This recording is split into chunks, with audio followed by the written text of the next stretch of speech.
Hello everyone, welcome to our channel AJ pharmacy. So आज से हम डिस्कस करने जा रहे हैं न्यूट्रलाइजेशन कर्व के बारे में, जो कि हमारा होगा strong acid versus strong base.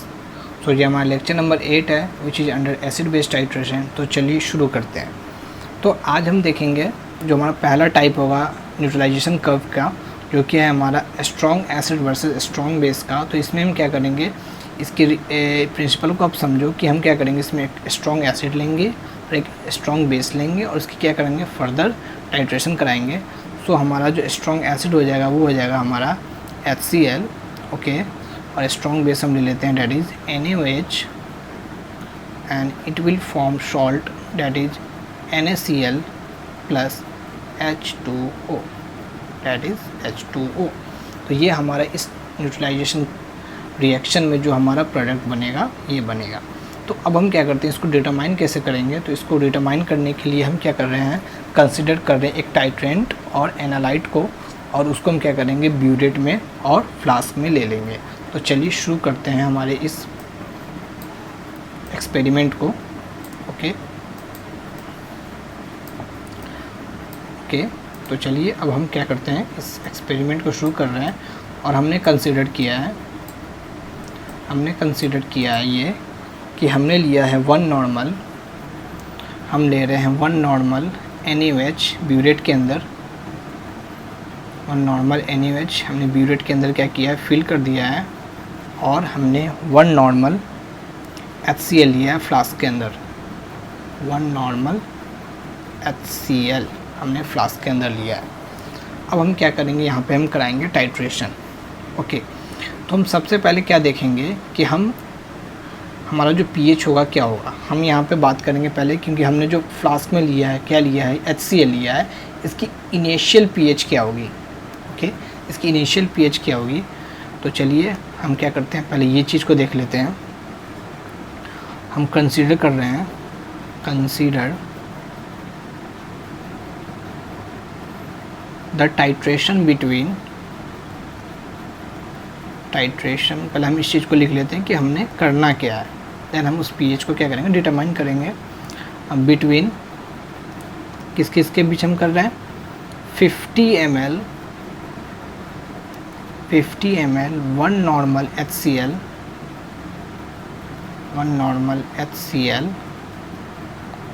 With one normal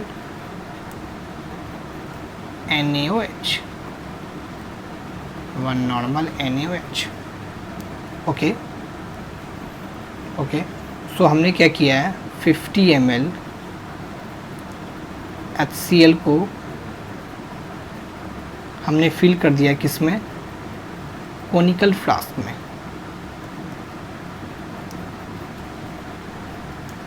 conical flask, okay.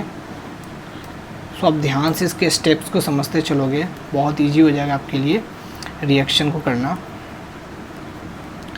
सो हम देख रहे हैं कि हम बात कर रहे हैं कि जो हमारा pH होता है, हमने क्या करना है, इनिशियल pH निकालनी है, ओके। तो इनिशियल pH क्या होगी, फ्लास्क की हम बात कर रहे हैं। तो pH का हमने क्या किया था, डेरिवेशन भी किया था, मैंने आपको डेरिवेशन भी करवाया था। तो pH का जो फॉर्मूला होता है minus log H plus ion concentration, okay. So here the H plus ion concentration कितनी है, ये है हमारा, क्योंकि इसकी कंसनट्रेशन क्या है, one normal, okay, one normal. So pH क्या हो जाएगा हमारा, pH हो जाएगा हमारा minus log 1, and when we solve this, जो हमारा रिज़ल्ट आएगा वो आएगा हमारा 0। क्या होगा हमारा 0। तो जो हमारे इनिशियल pH होगी फ्लास्क के अंदर वो क्या होगा हमारा 0 होगा। अब हम क्या करेंगे, अब शुरू कराएंगे टाइट्रेशन को, ओके। अब हम क्या करेंगे, टाइट्रेशन को शुरू करेंगे। आपको आप क्या करो, पेन और कॉपी साथ में साथ लेते चलो और इस चीज़ को आप नोट करते चलो, और आपको ये चीज़ समझ आ जाएगा कि हम इस चीज़ को कैसे प्लॉट कर रहे हैं और इसका रिएक्शन कैसे होता जा रहा है। तो हमने क्या कर रहे हैं, अब टाइट्रेशन हमने स्टार्ट किया। हम बोल रहे हैं after adding after adding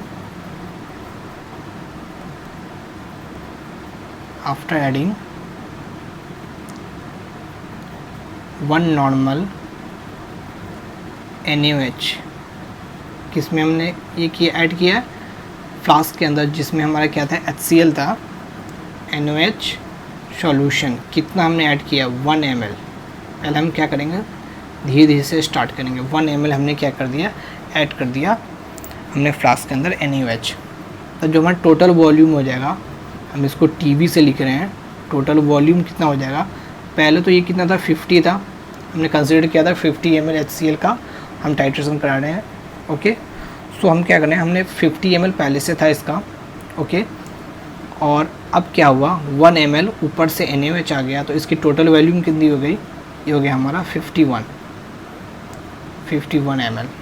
okay, remaining HCl, जैसे मैंने बोला, हम क्या बोल रहे थे कि पहले मैंने इस चीज़ को लिख देता हूँ, रिमेनिंग HCl इक्वल टू, सो हम बोल रहे थे कि यहाँ पे हो रहा है न्यूट्रलाइजेशन रिएक्शन, तो जितना HCl होगा उतना वो NaOH के साथ रिएक्ट करेगा और जो भी है वो बच जाएगा।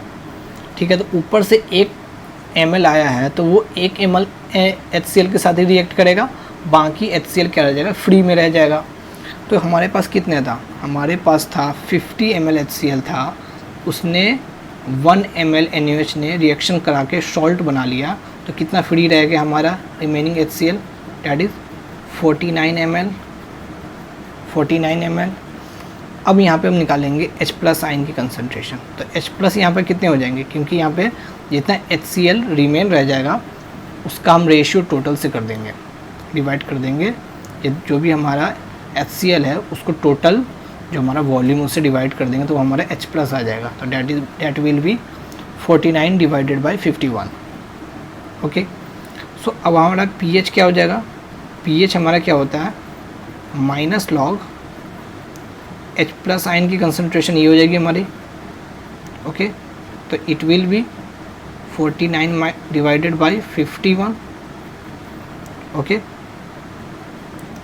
जब ये माइनस साइन हटेगा तो ये क्या हो जाएगी, वैल्यू रिवर्स हो जाएगी, तो that will B 51 divided by 49, और जब हम इसको सॉल्व करेंगे तो हमारा जो वैल्यू आएगा वो आएगा 0.0173। तो जब हमने 1 ड्रॉप ऐड किया तो जो फ्लास्क की pH थी वो कितनी हो गई, 0.0173। ओके, अब हम क्या कर रहे हैं, हमने 25 ml ऐड किया है। After adding 25 ml 1 normal NaOH। Okay, हमने 25 ml ऊपर से ऐड कर दिया ब्यूरेट से फ्लास्क के अंदर। अब हमारी टोटल वॉल्यूम कितनी हो जाएगी, डैट इज़ TB हमारा कितना हो जाएगा, टोटल वॉल्यूम की हम बात करें यहाँ तो हमारा 50 तो पहले से था जो कि हमारा HCl है, और 25 हमारा NaOH आ गया। ओके, सो हमारा टोटल हो जाएगा 75 ml जो कि हमारा फ्लास्क के अंदर हो गया। ठीक है, अब रिमेनिंग HCl की बात करते हैं। जितना NaOH आएगा उतना ही वो क्या करेगा, ऊपर से जितना NaOH आ रहा है उतना ही वो, जैसे मैंने ऊपर में बताया, जितना ऊपर से NaOH आ रहा है उतना ही NaOH HCl के साथ मिलकर सॉल्ट बनाएगा, बाकी HCl फ्री रह जाएगा। तो रिमेनिंग HCl कितना रह जाएगा, हमारे पास 50 था, ऊपर से 25 ml NaOH आ गया, और फ्री कितना रह गया, 25 ml हमारा फ्री रह गया HCl।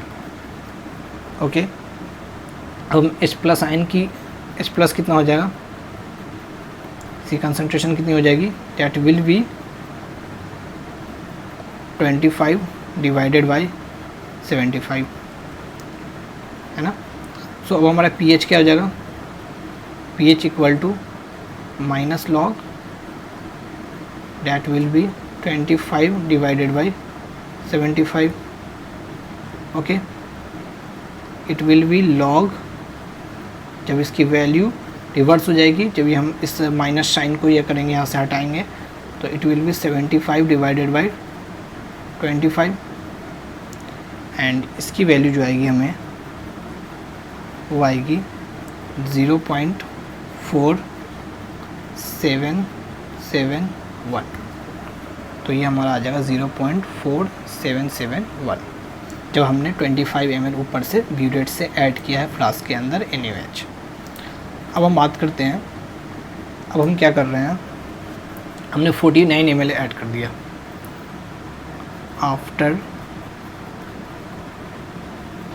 एडिंग 49 ml NaOH है ना, 49 ml NaOH हमने ऊपर से ऐड कर दिया ब्यूरेट से फ्लास्क के अंदर। तो हमारा टोटल वॉल्यूम कितना हो जाएगा, ये हमारा हो जाएगा 50 + 49, okay, and it will B 99 ml। Remaining HCl, हमारा जो रिमेनिंग HCl होगा वो कितना रह जाएगा, remaining HCl it will be 50 - 49 that will be 1 ml। सो जो हमारा H+ हो जाएगा वो हो जाएगा हमारा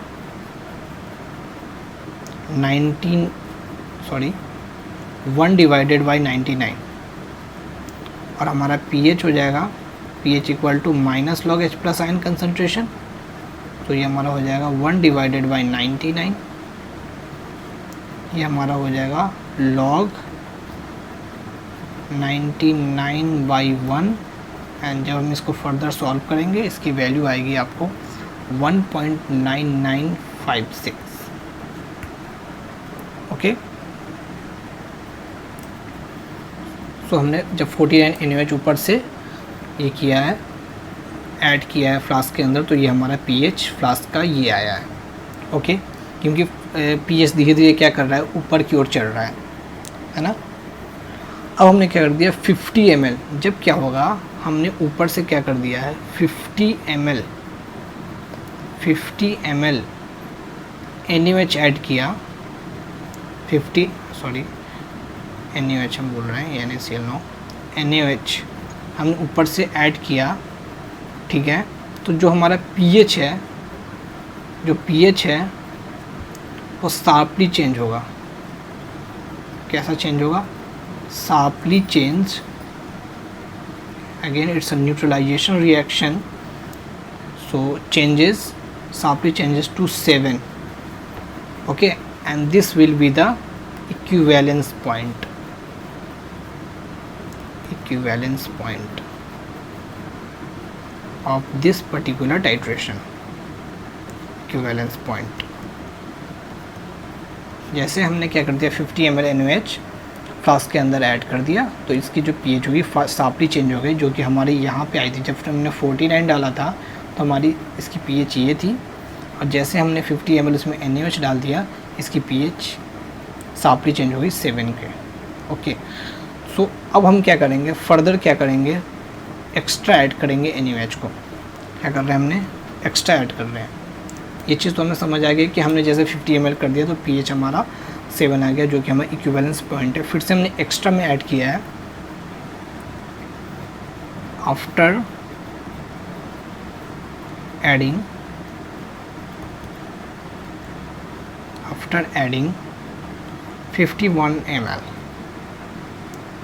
51 ml NaOH, one normal NaOH,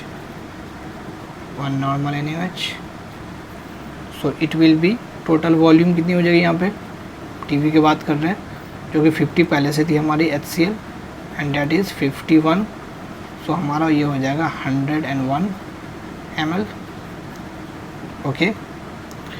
बात करें क्योंकि अब यहाँ पे क्या है HCl ख़त्म हो चुका है, अब एक्स्ट्रा में एक्सेस में कौन प्रेजेंट है, NaOH प्रेजेंट है, तो हम डिटरमाइन किसी करेंगे रिमेनिंग NaOH। अब हम रिमेनिंग NaOH की बात करेंगे, remaining NaOH। So remaining NaOH क्या हो जाएगा हमारा, ये हो जाएगा हमारा, क्योंकि हमने 51 ऊपर से कर दिया ऐड और 50 हमारा HCl फ्लास्क के अंदर था, तो हमारा एक्स्ट्रा में जो एक्सेस में NaOH है वो 1 ml है। अब हम यहाँ पे क्या निकालेंगे, H+ नहीं निकालेंगे, हम यहाँ पे निकालेंगे OH- की कंसंट्रेशन। जो कि हमारा हो जाएगा 1/101।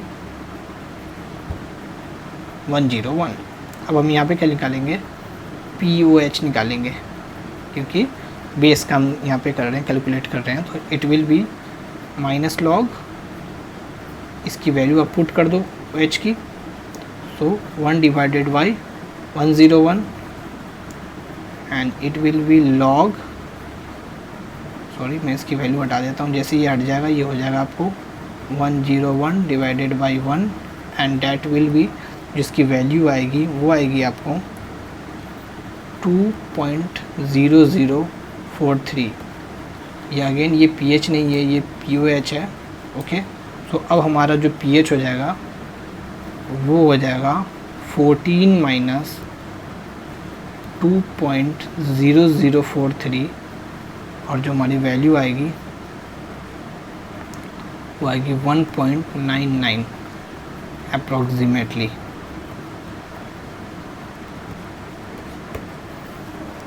ओके, सो ये हमारी pH आ जाएगी after adding 51 ml of NaOH।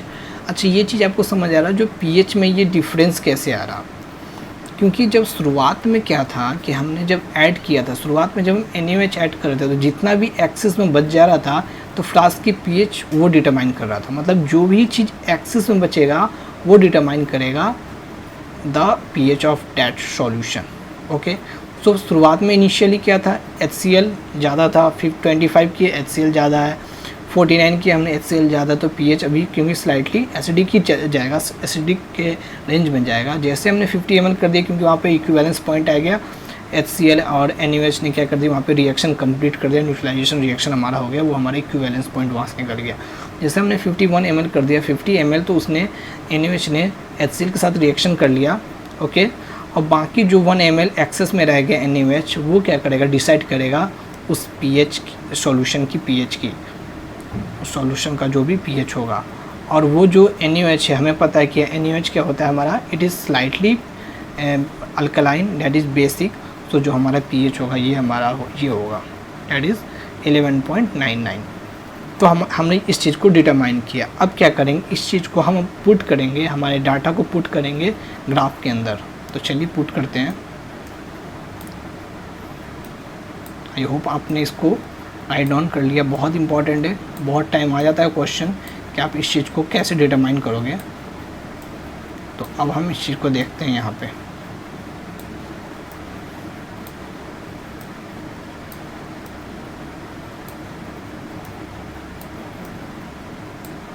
या सो अब हम क्या कर रहे हैं, ग्राफ ले रहे हैं, डेट इज, इसमें हमारा क्या है, एक्स एक्सिस है और एक वाई एक्सिस है। ठीक है, तो ये हमारा हो गया, ये हमारा हो गया एक्स एक्सिस है, ये हमारा वाई एक्सिस है, इस चीज़ को मैं रब कर देता हूँ, ये हमारा वाई एक्सिस है। ओके, ठीक है। सो अब हमारा जो इक्विवेलेंस पॉइंट क्या था वो हम ले लेते हैं। सो हम ये ले रहे हैं, ये है हमारा इक्विवेलेंस पॉइंट। ठीक है, सो यहाँ पे जो हमारी pH थी वो कितनी थी, इक्विवेलेंस पॉइंट pH = 7। ओके, यहाँ पे हम क्या ले रहे हैं, यहाँ हम ले रहे हैं volume of NaOH x axis में, और वाई एक्सिस में हम क्या लेंगे, pH को लेंगे। ओके, और हमारा ये हो गया इक्विवेलेंस पॉइंट। और हमारा इनिशियल pH क्या था, 0 था, है ना। और जब हम इसको प्लॉट करेंगे तो it will be like that. ठीक है, ओके, और इस तरीके से ये pH ऊपर की ओर चढ़ता रहेगा। तो इस तरीके से हम क्या कर सकते हैं, प्लॉट कर सकते हैं, जो कि हमारा न्यूट्रलाइजेशन कब होगा with strong acid versus strong base. ये हमारा प्लॉटिंग था जो कि हमने अबव डाटा से डिटरमाइन किया था। ये हमारा, मैं आपको इस चीज़ को रिप्रेजेंटेशन के लिए मैं आपको दिखा रहा हूँ, it's a neutralization curve for strong acid versus strong base. आप इस चीज़ को भी बना सकते हो और आप उस चीज़ को भी बना सकते हो, दोनों ही सही हैं। ओके, आप देख सकते हो जब इनिशियली pH क्या था, स्ट्रॉन्ग एसिड है यहाँ पे, तो ये इनिशियली pH क्या है, ज़्यादा है ना, ये ऊपर की ओर चढ़ता जा रहा है, जबकि क्योंकि हम वहाँ पर कर रहे हैं वो नीचे से क्या, वो ऊपर से हम क्या कर रहे हैं, बेस को ऐड करते जा रहे हैं, तो पीएच क्या हो रहा है, बढ़ता जा रहा है, पीएच बढ़ता जा रहा। ओके, जब यहाँ पे एक आ गया क्या होगा, neutralization point at equivalence point यहाँ पे आ गया। ओके, यहाँ क्या आया है, इक्विवेलेंस पॉइंट, और इक्विवेलेंस पॉइंट का फिर क्या हुआ, फर्दर जो है पीएच फिर बढ़ता गया। अच्छा, इक्विवेलेंस पॉइंट का भी मतलब ये होता है कि जहाँ ऐसा पीएच, जहाँ पे क्या होगा, पीएच में एकदम सा क्या हो जाएगा, ये चेंज होगा, शार्पली चेंज होगा, उसी चीज़ को हम ले लेंगे इक्विवेलेंस पॉइंट में। ठीक है, तो ये हमारा पॉइंट ये था, न्यूट्रलाइजेशन कर्व था। ये दूसरा भी कर्व हम ले सकते हैं। अब कभी कभी क्या होता है, कन्फ्यूज करने के लिए पूछ लेते, इसलिए मैंने डिफरेंट डायग्राम आपको बार बार दिखा रहा हूँ।